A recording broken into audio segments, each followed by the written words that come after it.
할머니의 장례식이 끝난 지 이틀째였다. 서울 외곽의 오래된 주택가 집안은 아직도 상복 냄새와 국화향이 가시지 않았다. 예원은 검은색 블라우스를 입은 채 거실 소파에 앉아 창밖을 바라보고 있었다. 비가 내리고 있었다. 할머니가 마지막으로 웃던 모습이 자꾸 떠올랐다. 다른 가족들은 이미 각자의 방으로 돌아가 조용히 울거나 전화로 친척들에게 상황을 설명하고 있었다. 예원만이 홀로 남아 있었다. 그때 테이블 위 스마트폰이 울렸다. 낯선 번호였다. 예원은 잠시 망설이다 받았다. 여보세요. 예원 씨 되십니까? 저는 김태준 변호사입니다. 할머니 되시는 분의 유언 집행을 맡았습니다. 장례식이 끝난 바로 다음 날 연락드려 죄송합니다만 급한 일이라서요. 목소리는 차분하고 전문적이었다. 예원은 가슴이 철렁 내려앉았다. 네, 무슨 일이신가요? 할머니의 유언장에 따르면 주요 재산의 상속인은 예원 씨입니다. 강남에 있는 아파트와 경기도 땅 그리고 예금 대부분이요. 가족분들께는 아직 알리지 않았습니다. 할머니께서 특별히 당신을 지목하신 이유가 있습니다. 할머니는 당신이 레즈비언이라는 사실을 알고 계셨습니다. 그리고 그것을 받아들이셨죠. 예원은 전화기를 쥔 손에 힘이 들어갔다. 세상이 순간적으로 조용해졌다. 그게 무슨 말씀이세요? 아버지가 장남이신데 어떻게... 변호사는 조용히 말을 이었다. 할머니께서 직접 말씀하셨습니다. 당신이 진심으로 사는 사람이라고. 자세한 내용은 내일 사무실로 오시면 설명드리겠습니다. 오전 10시 어떠신가요? 전화를 끊은 후 예원은 소파에 주저앉았다. 다리가 후들거렸다. 할머니가 어떻게 알았을까? 그녀는 단 한 번도 가족에게 자신의 연애를 밝힌 적이 없었다. 나원과 함께 사는 작은 원룸에서도 늘 조심했다. 그런데 할머니는 알고 있었다. 그리고 침묵으로 지켜주었다. 어린 시절 할머니는 예원을 데리고 한강을 산책하며 말했다. 사람은 누구나 자기 길이 있는 거야? 남들이 뭐라고 해도 내가 행복한 길을 가. 그때는 그냥 위로인 줄 알았다. 이제야 그 말이 무슨 의미였는지 깨달았다. 할머니는 예원이 나원과 손을 잡고 집에 왔던 날도 모른 척했다. 오히려 나원에게 따뜻한 차를 내주며 우리 예원이 잘 부탁해라고 속으로 생각했을 것이다. 예원은 창가로 다가갔다. 비가 더 세차게 내렸다. 가족들이 알면 어떻게 될까? 아버지는 평생 전통을 지키며 살아온 사람이었다. 어머니는 주변 시선만 신경 썼다. 형은 재산을 노리고 있었다. 이 사실이 알려지면 집안은 난리가 날 것이다. 그녀는 나원에게 전화를 걸었다. 신호음이 몇 번 가고 나원의 부드러운 목소리가 들렸다. 여보, 왜 이렇게 늦게 전화했어? 장례식 피곤하지? 예원은 목이 메었다. 나원아, 할머니가 나한테 모든 걸 남기셨대. 그리고 할머니가 우리를 알고 계셨어. 나원은 잠시 말이 없었다. 뭐? 진짜야? 그럼 이제 어떻게 해? 예원은 창문을 손으로 짚었다. 차가운 유리 너머로 비가 흘러내렸다. 모르겠어. 가족이 알면 다 끝날지도 몰라. 그날 밤 예원은 잠을 이루지 못했다. 할머니의 유언이 그녀의 인생을 완전히 바꿔놓을 것이라는 예감이 들었다. 그리고 그 변화는 결코 쉽지 않을 터였다. 다음 날 아침 예원은 변호사 사무실로 향했다.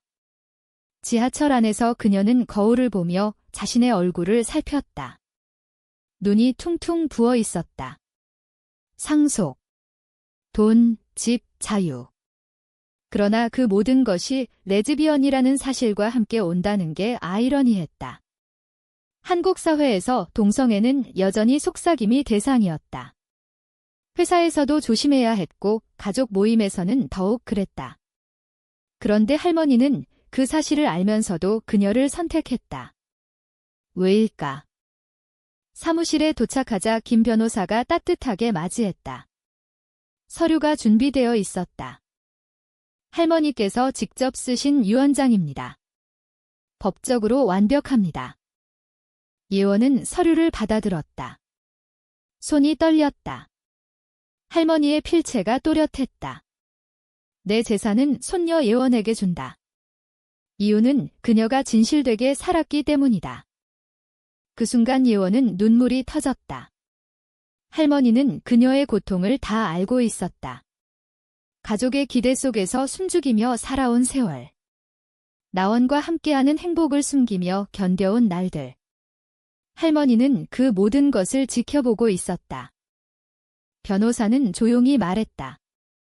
할머니께서는 마지막에 저에게 이렇게 말씀하셨습니다. 예원이 강하다고. 하지만 가족이 알면 힘들 거라고. 그래도 진실을 지키라고. 예원은 고개를 들었다. 이제 선택의 순간이었다. 이 유언을 가족에게 알릴 것인가? 아니면 조용히 포기할 것인가? 그러나 할머니의 뜻을 저버릴 수 없었다. 그녀는 변호사에게 말했다. 가족에게 알려주세요. 제가 직접 설명하겠습니다. 그 결정이 모든 것을 바꾸기 시작했다. 변호사 사무실을 나온 예원은 바로 나원에게 연락했다. 두 사람은 홍대 근처 작은 카페에서 만났다. 나원은 검은 코트를 입고 와서 예원의 손을 꼭 잡았다. 얼굴이 안 좋아. 많이 놀랐지? 예원은 커피를 한 모금 마시고 천천히 말했다. 할머니가 나한테 강남 아파트하고 경기도 땅하고 돈 대부분을 남기셨어. 형한테는 거의 없대.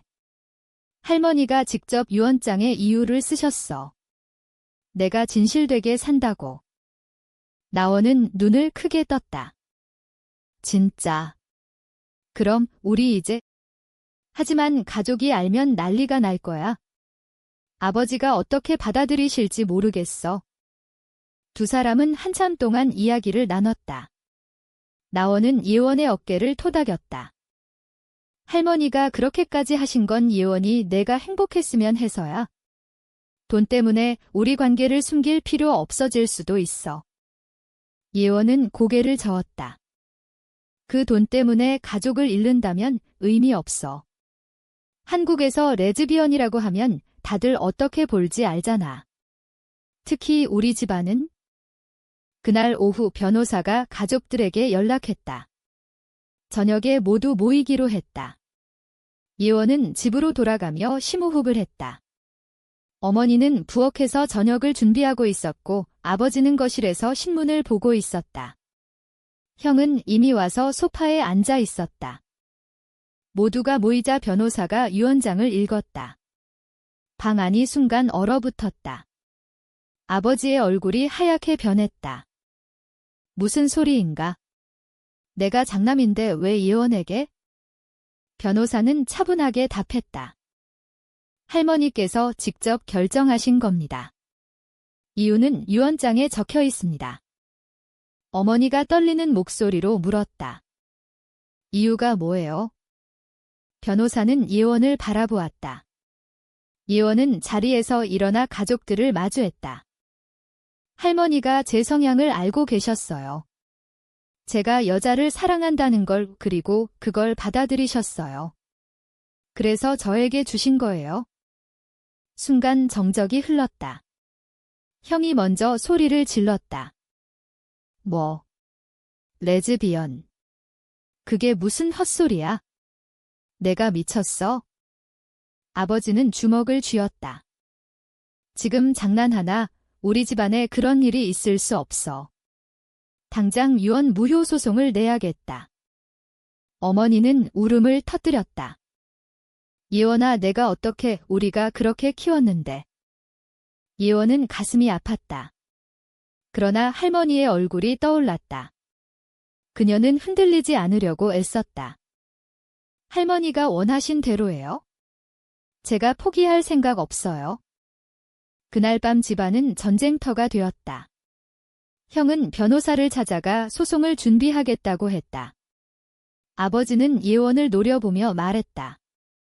그 돈 받으려면 당장 그 여자랑 헤어져. 정상적으로 살아. 예원은 방으로 들어가 문을 잠갔다.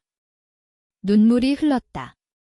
할머니의 선택이 그녀에게 자유를 주려 했는데 가족은 그것을 저주로 만들고 있었다. 나원에게 메시지를 보냈다. 가족이 다 알았어. 이제 진짜 힘들 것 같아. 나원의 답장이 왔다. 함께 버티자. 너 혼자 아니야? 그러나 예원은 알았다. 이 싸움은 단순한 재산 분쟁이 아니었다. 그녀의 존재 자체를 부정하는 싸움이었다. 다음 날 형이 변호사를 찾아가 유언 무효를 주장했다. 할머니가 치매였다. 우는 터무니없는 이유를 들고 나왔다. 어머니는 예원을 불러앉히고 울면서 말했다. 제발 가족 생각 좀 해. 주변에서 뭐라고 할지 생각해봐. 예원은 마음이 흔들렸다. 상속을 포기하면 모든 것이 편해질까? 그러나 할머니의 유언을 저버리는 순간 그녀는 다시 거짓으로 살아야 했다. 그건 할머니를 배신하는 일이었다. 그녀는 나원과 밤새 통화했다. 나원아, 나 어떻게 해야 할까? 나원은 조용히 말했다. 내가 진짜 원하는 게 뭐야? 돈, 가족, 아니면 나랑 함께 진실되게 사는 거? 예원은 대답하지 못했다. 선택은 점점 더 무거워지고 있었다. 가족 회의는 매일 이어졌다. 아버지는 변호사를 여러 번 불렀고 형은 친구 변호사를 데려왔다. 그들은 할머니의 정신 상태를 문제 삼았다. 치매 초기였다. 강요당했다는 주장이었다. 예원은 매번 그 자리에 앉아 듣기만 했다. 어느 날 어머니가 예원을 따로 불렀다. 예원아, 제발 포기해. 내가 그 돈 받으면 집안이 무너져. 형이 얼마나 열심히 일했는데. 그리고 내가 그런 생활을 한다는 걸 이웃들이 알면 우리가 어떻게 고개를 들고 다니겠니? 예원은 어머니의 손을 잡았다. 엄마, 할머니가 왜 저한테 주셨는지 알아요? 제가 숨기며 사는 게 싫으셨대요. 엄마도 진짜 저를 사랑한다면 제 행복을 생각해 주세요. 어머니는 고개를 저었다. 행복. 그게 행복이냐? 결혼해서 아이 낳고 사는 게 행복이지. 그 말에 예원은 가슴이 찢어지는 듯 했다. 한국 사회에서 여전히 결혼과 출산이 여성의 가치로 여겨졌다. 레즈비언이라는 사실은 그 가치를 부정하는 것이었다. 형은 더 노골적이었다. 내가 그 돈 받으면 나한테 생활비라도 대. 이 대신 그 여자랑은 끝내. 사진이라도 찍혀서 퍼지면 회사에서 잘릴 거야. 예원은 회사 생활을 떠올렸다. 동료들은 아직 모른다. 만약 알려지면 승진은커녕 눈총만 받을 것이다. 그러나 이제 숨길 수 없었다. 나원은 예원을 위로했다. 두 사람은 한강공원에서 만났다. 나원이 예원의 손을 잡았다. 너무 힘들면 포기해. 나랑 같이 작은 집에서 살면 돼. 돈 없어도 우리는 행복할 수 있어. 예원은 나원의 눈을 바라보았다. 나원은 늘 이렇게 말했다. 그러나 예원은 알았다. 나원이 최근 건강검진에서 이상 소견이 나왔다. 치료비가 많이 들 것이다. 그 돈이 있으면 나원을 제대로 돌볼 수 있었다. 그 선택이 그녀를 괴롭혔다. 가족을 배신하고 나원을 지킬 것인가? 아니면 가족을 위해 나원을 포기하고 거짓으로 살 것인가? 어느 날 밤 아버지가 예원의 방에 들어왔다. 내가 정말 그렇게 살 거면 집에서 나가. 상속도 포기하고. 예원은 아버지를 똑바로 바라보았다. 아버지, 할머니가 저를 믿으셨어요. 저도 저를 믿을게요. 아버지는 문을 세게 닫고 나갔다. 그 소리가 예원의 마음을 울렸다. 형은 소송을 본격적으로 준비했다. 언론에 흘릴까 하는 협박까지 했다. 레즈비언 상속녀라는 제목이 떠오를까 봐 예원은 잠을 이루지 못했다. 나원은 예원에게 말했다. 너 혼자 싸우지 마, 나도 함께 할게. 그러나 예원은 두려웠다. 이 싸움이 나원까지 다치게 할까 봐. 예원과 나원은 작은 원룸에서 밤을 새웠다. 테이블 위에는 유언장 사본과 소송 서류가 놓여 있었다. 나원은 예원의 머리를 쓰다듬었다. 내가 결정해. 내가 어떤 선택을 해도 응원할게. 예원은 나원의 손을 잡았다. 너 건강 나빠졌다고 했지? 그 돈 있으면 제대로 치료받을 수 있어? 그런데 가족을 잃으면? 나원은 미소 지었다. 가족이 진짜 가족이라면 내 행복을 막지 않을 거야. 할머니처럼. 그 말에 예원은 할머니를 떠올렸다. 할머니는 돌아가시기 전 병원에서 예원에게 속으로 말했다. 내가 사랑하는 사람과 행복하게 살아. 내가 지켜줄게. 그때 예원은 할머니가 자신의 비밀을 안다는 걸 직감했다. 그러나 현실은 가혹했다. 어머니는 매일 전화해서 울었다. 내가 그렇게 살면 내가 죽을 것 같아. 형은 SNS에 암시적인 글을 올리기 시작했다. 집안 망치는 사람이라는 뉘앙스였다. 예원은 회사에서조차 눈치를 봤다. 동료 한 명이 요즘 집안일로 힘들지? 라고 물었을 때 그녀는 웃으며 넘겼다. 그러나 속으로는 울고 있었다. 나원과 함께한 추억이 스쳤다. 처음 만난 대학 동아리. 서로의 눈빛으로 알아본 순간. 함께 여행 간 제주도에서 밤새 이야기하던 날, 그 모든 게 지금 위협받고 있었다. 예원은 결국 결심했다. 나 상속받을 거야. 그리고 진실대로 살 거야. 가족이 이해 못하면 어쩔 수 없어. 나원은 눈물을 글썽이며 안아주었다. 고마워. 하지만 너무 무리하지 마. 그 결정 후 예원은 변호사와 함께 소송에 대비했다. 형은 이미 재판을 준비하고 있었다. 가족의 배신감과 사회의 시선이 그녀를 짓눌렀다. 어느 날 어머니가 원룸으로 찾아왔다. 나원을 보고 충격을 받은 얼굴이었다. 이 사람이 그 사람인가? 예원은 나원을 보호하듯 앞에 섰다. 엄마, 이 사람이 제 인생이에요. 어머니는 한참 동안 말없이 서 있다가 돌아섰다. 너 정말 후회할 거야? 그날 예원은 나원과 함께 울었다. 그러나 동시에 강해졌다. 할머니가 준 용기가 그녀를 지탱했다. 재판 날이 다가왔다. 가족들은 법정에 모였다. 형은 증인으로 나와 할머니가 강요당했다고 주장했다. 예원은 증인석에 앉아 차분하게 말했다. 할머니는 제 삶을 존중해 주셨어요. 그게 상속 이유입니다. 저는 가족을 사랑하지만 제 자신도 사랑합니다. 판사는 유언장의 진정성을 인정했다. 예원이 승소했다. 그러나 승리는 달콤하지 않았다. 아버지는 이제 너는 우리 가족이 아니다라고 선언했다. 어머니는 병원에 입원했다. 형은 여전히 원망의 눈빛을 보냈다.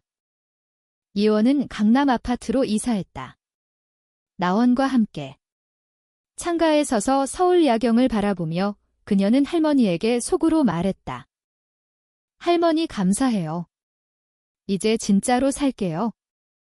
그러나 밤마다 가족 생각에 잠을 이루지 못했다. 돈은 있었지만 마음의 상처는 깊었다. 나원의 건강은 좋아졌지만 예원은 여전히 외로웠다. 시간이 지나면서 예원은 작은 모임에서 다른 레즈비언 친구들을 만났다. 그들의 이야기를 들으며 그녀는 깨달았다. 자신의 선택이 많은 사람에게 용기를 줄 수 있다는 것을. 마지막으로 예원은 나원과 손을 잡고 한강을 걸었다. 후회해. 나원이 물었다. 예원은 고개를 저었다. 아니. 다만 가족이 이해해줬으면 좋았을 텐데. 이 이야기에서 예원의 선택은 가족을 배신한 것인가, 아니면 자신을 지킨 것인가? 당신은 어떻게 생각하는가?